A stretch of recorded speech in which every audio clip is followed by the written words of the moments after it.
జై శ్రీరామ్ అండి, అందరికీ నమస్కారం. ఈరోజు మనం తెలంగాణ రాష్ట్రం జడ్చర్ల సిటీలో ఉన్నటువంటి పంచముఖ ఆంజనేయ స్వామి వారి దగ్గర ఉన్నామండి.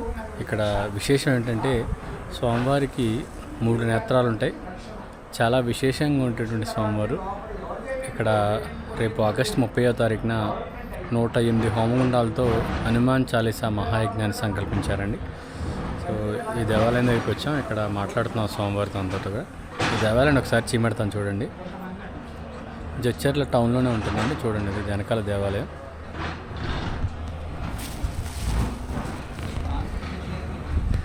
ఇది దేవాలయం అండి. ఇది రాముల వారి యొక్క దేవాలయం.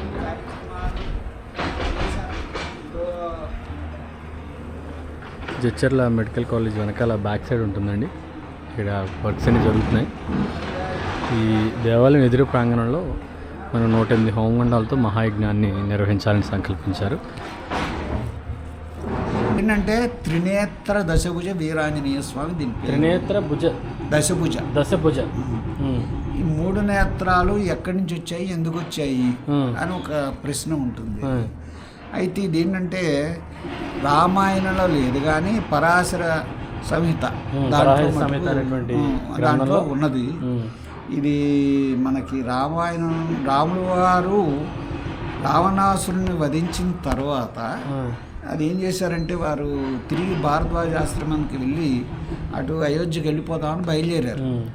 అక్కడ భారద్వాజ ఆశ్రమంలో ఆగి ఉండగా నారదుడు వచ్చి, స్వామి మీరు అందరిలో అయిపోయారనుకున్నారు కానీ ఇంకా 2 ఉన్నారయ్యా, వారిని మీరు కూడా సంహరించి మీరు వెళ్తే బాగుంటుంది, లేకపోతే వాళ్ళు రావణాసురుడి కంటే చాలా ప్రమాదం అని చెప్తే నాకేమో భరతుడు టైం పెట్టాడు, అందుకని నేను ఉండటానికి కుదరదు, వెళ్ళకపోతే ఆయన ప్రాయోపవేశం చేస్తాను, కాబట్టి నేను వెళ్ళిపోతున్నా, నా శక్తి హనుమంతుడికి ఇస్తున్నా అని ఆయన కోదండము తర్వాత అవన్నీ ఉంటాయి. ఆయుధాలు కూడా ఇప్పుడు ఉన్నాయి, ఇప్పుడు డిఫరెంట్గా ఉన్నాయి. ఇచ్చారు. ఇచ్చిన తర్వాత అప్పటికప్పుడు అక్కడికి దేవతలందరూ వచ్చారు రాముల వారికి. ఆయనకి ఏంటంటే రాముల వారికి నువ్వు దేవుడు అయ్యా అని చెప్తే కానీ స్పృహ వచ్చేది కాదు. ఆయన మానవ అవతారంలో ఉన్నప్పుడు ఆయన అలాగా ఆ స్వామికి ఆయన అందరూ చెప్పి వైకుంఠం ఖాళీగా ఉంది, ఇంక నువ్వు రావాలి అని చెప్పి వీళ్ళందరూ అడగటానికని బ్రహ్మ విష్ణు మహేశ్వరుడు సకల దేవతలు అందరూ అంటే అదంతా బాగా. ఇప్పుడు ఈ స్వామివారు ఇలా ఉంటాక అసలు విశేషం ఏంటి అదే చెప్తున్నది. అలాగ చేసిన తర్వాత వీళ్ళందరూ ఏం చేశారు, స్వామివారి బట్టలే కాదు మేము కూడా ఇస్తున్నామని శివుడేమో 3వ నేత్రం ఇచ్చాడు. బ్రహ్మ కమండలం అది కూడా అలాగా వాళ్ళ భార్య లక్ష్మీదేవి రకరకాల ఆయుధాలు ఇచ్చారు. అది ఇచ్చిన మూలన మూలమంత్రాలతోటి మేము ఇక్కడ ప్రతిష్ఠ చేయటం వల్ల ఇక్కడ ఏంటంటే మనం కుంకుమార్చన కూడా చేయొచ్చు, లక్ష్మీ కుంకుమార్చన. ఇప్పుడు స్వామివారి ఇలా ఉండి ఏం చేశారని ఇలాగా ఇవన్నీ తీసుకున్నాక ఈ శక్తితోటి వారిని వెళ్ళి ఆ సముద్రంలో ఉన్నటువంటి పాతాళంలో ఉన్న వాళ్ళిద్దరిని సంహరించి అదే అవతారంతో అనంతమంగళం అని మన కుంభకోణం దగ్గర ఉన్నది. అనంతమంగళం. ఆ అనంతమంగళంలో ఈ స్వామిని నృత్యం చేసి దానికి ఆనందమంగళం అని పేరు వచ్చింది. అక్కడ నృత్యం చేసి ఆనందంగా. అందుకని అక్కడ ఏంటంటే 3 అడుగుల ఎత్తు చిన్న విగ్రహం ఇలాంటి ఉండదు. దానికి శ్రీకృష్ణదేవరాయలు దేవాలయం కట్టించారు. తమిళనాడులో ఉందండి యాక్చువల్గా. తమిళనాడు. అక్కడి నుంచి ఒక సాధు వచ్చి నాకు చెప్పి మీరే కట్టాలి అన్నారు. ఆయన నాకేం జాతనం అవుతుంది, మీరు 10 రూపాయలు ఇస్తే నాకు ముక్తి వెళ్తుంది అర్చకుండా అంటే, కాదు ఎప్పటికైనా నీ వల్లే అవుతుంది, నువ్వే చేయాలి. సరే ఇంకప్పుడు భగవంతుని నిర్ణయం అనుకుని ఆయన ఒక ఫోటో ఇచ్చారు.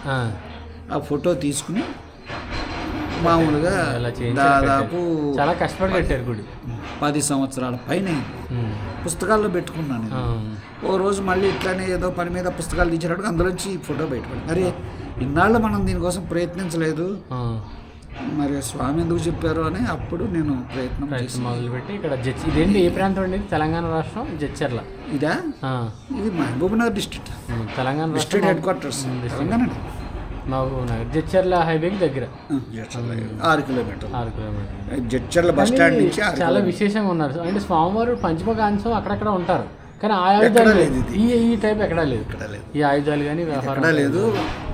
3 నేత్రాలతో చిన్న చిన్నవి ఏవో ఉన్నాయని విన్నాను హైదరాబాద్లో, కానీ అవి చాలా మటుకు వెరైటీగా ఉన్నాయి.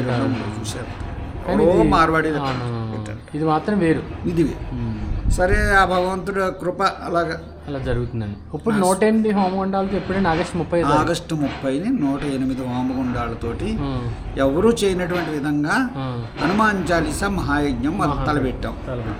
అది ఇండివిజువల్గా ప్రతి వాళ్ళకి నేను చేస్తూ ఉంటా అప్పుడప్పుడు. కాకపోతే ఆర్థికంగా అది 40,000 దాకా ఖర్చు అవుతుందనే ఉద్దేశంతో సామూహికంగా చేస్తే కలిసి వస్తుంది అందరికీ. దీని సామూహికంగా చేసి భక్తులందరూ పాల్గొనొచ్చు. పాల్గొంటారు అందరూ.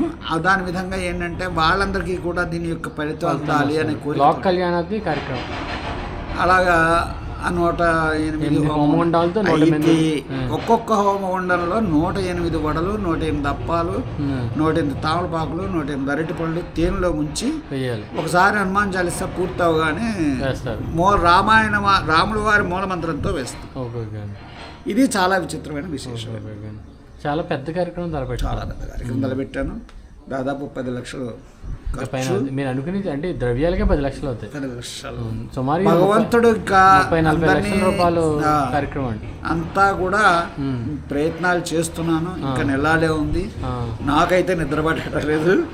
అలా ఎలా పూర్తవుతుంది అని మళ్ళీ స్వామివారే చేయించుకుంటారనేటువంటి ధైర్యంతో మేము ప్రయత్నాలు చేస్తున్నాం. ఈ విషయం ఇప్పుడు ఈ వడ ఎందుకు అంటే, వడ మినువుతో తయారు చేస్తారు కదా. ఆ మినువు రాహుకి ప్రతీక. రాహు దోషాలు కానీ కేతు దోషాలు కానీ ఇవన్నీ ఉన్నట్టయితే మినువులతో ఏదైనా చేసుకోవచ్చు. అలాగే మనకి అది కూడా రాహు అంటున్నారు కదా, కేతువుకి మినువులు కాదు కదా అని కొంతమంది ప్రశ్న వేస్తారు. రాహు కేతువులు కట్కాని ముందు ఒకటే శరీరం మనకి. అలాగా అప్పుడు ఏమనంటే దీంట్లో భాగమే కదా అది కూడా, దానికి కూడా ఉపయోగిస్తుంది అని మా నమ్మకం. రాహుకేతువులు అట్లానే అప్పంలో బెల్లం, తర్వాత బియ్యపిండి. బియ్యపిండి అంటే చంద్రుడు, బియ్యం వైట్. బియ్యపిండి అంటే, ఈ బెల్లం అంటే అపమృత్యు దోష నివారణ. ఇలాగ నవగ్రహాల దోషాలు పోవాలి, ఆరోగ్యాలు రావాలి, ఆర్థికంగా ఏమీ ఇబ్బంది లేకుండా ఉండాలి అనేటువంటి కాన్సెప్ట్ తోటి ఈ 108 హోమగుండాలతో 12,000 చిల్లర వడలు, 12,000 చిల్లర అప్పాలు, 12,000 ఇలాగ అన్నీ కూడా తామలపాకులు కానీ ద్రవ్యాలతోటి పెద్ద కార్యక్రమం. ఇప్పుడు దాకా ఇది మన తెలుగు ఎవ్వరూ చేయలేదు. ఇది నేను చేస్తున్నాను. భగవంతుడు కృప నాకు ఆ ఛాన్స్ ఇచ్చాడు భగవంతుడు. అదే విధంగా అందరికీ కూడా ఛాన్స్ రావాలనే ఉద్దేశంతో అందరినీ రమ్మంటున్నాం. జై శ్రీరామ్. జై శ్రీరామ్. ఇది దేవాలయం అండి. పూర్తిగా రైట్ సైడ్ నుంచి తీస్తున్నాను. అది గోపురం, మండపం అంతా.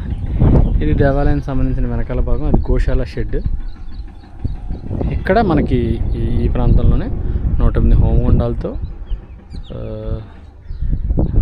హనుమాన్ చాలీసా మహాయజ్ఞాన్ని సంకల్పించారు.